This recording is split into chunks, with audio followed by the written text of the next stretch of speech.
I quite often talk about the hills to die on in management rights, and that's obviously very colloquial, it's not serious.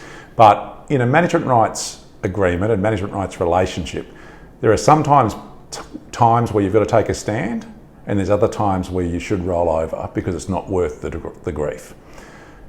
Reimbursement of expenses is one of those things. And I suppose we quite often get caught in the position where clients look at their agreement and they say, but I've got spending authority for $500 or $1,000 per item or per month or whatever it might be, and now the body corporate's saying I can't spend that money. The reality is that it's the body corporate's money that you're spending. That's the starting point. So it's up to them to make a decision about what authority they're going to give you. And so even if the committee's behaviour in relation to your spending limits is not consistent with the agreement itself, and they're pulling the reins in on you, for me, this is definitely not a hill to die on. And the reality is, you've got to ask yourself the question why. And why is usually because there's some element of trust that might not necessarily be in place that it should be. It might be that there's a new committee who want to rein in spending across the board and you're just part of that.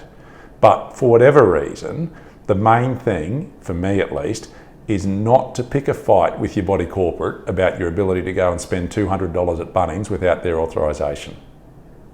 Because that is going to lead to a substantial legal bill if we're going to generate fights about that. So for me, one of those things is starting to get back on the front foot with your relationship with the committee, seek approval in advance if that's what the actual issue is, because the reality is the scheme's always going to need spending in some way, shape or form on things that aren't going to be part of the formal budget, and get the relationship back on track where you have that degree of trust and you can go and start running your own race again in terms of expenses.